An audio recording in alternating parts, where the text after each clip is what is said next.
Hi, question of the day came through from Kate today. I think it's such a fantastic question as well because there are so many different types of smoke detectors and each one of them needs just a slightly different way to get the head off the base so that you can change the battery.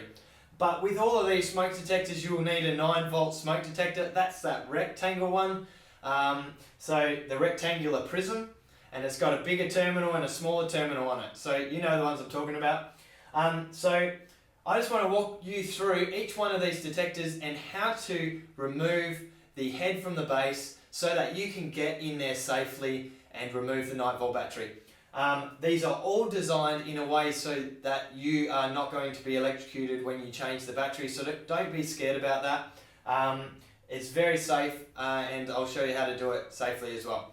So first of all, your type here, if your smoke detector looks like this, what you need to do is just look around the side of the rim and look for the push button where the push button is, push that and the actual head will fall down. When the head falls down, you're able to replace the 9-volt battery in there, and all you have to do is put it in the right way. There's only a certain way that those terminals will go when you push them in. So you just push it in and put the head back up, and what you want to look for when you push it back up is that the green light goes solid. When the green light's solid, it's connected properly and everything's all good.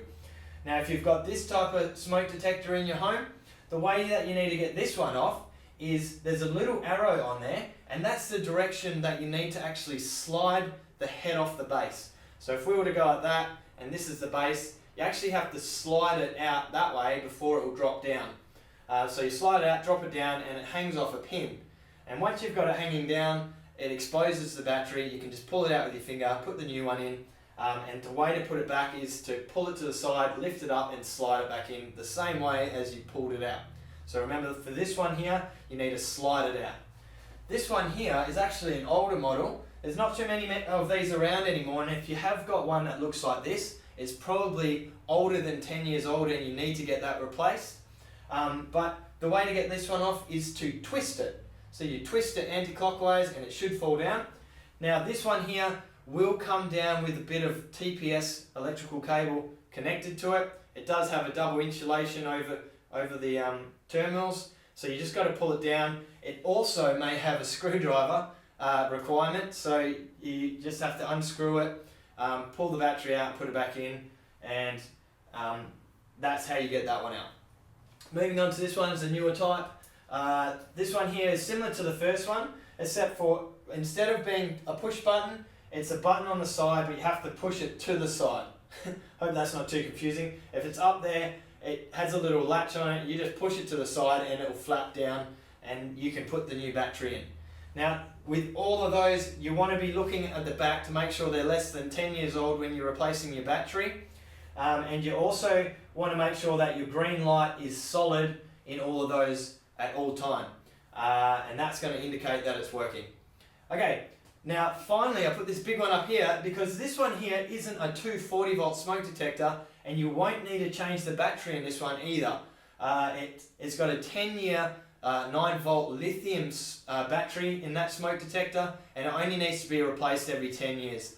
These ones get installed when there's no access to cabling system, so it might be on a concrete slab ceiling or a skillion roof within the building as well. So with that one, just look on the side. It should have an expiry date on it, and that will tell you when that's due to be replaced as well.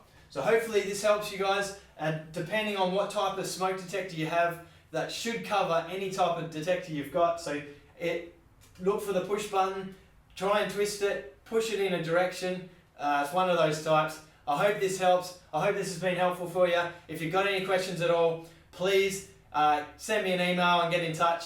And if you've got a question of the day, make sure you let me know. I'm going to make a video on it. So have a fantastic day and I'll see you very soon.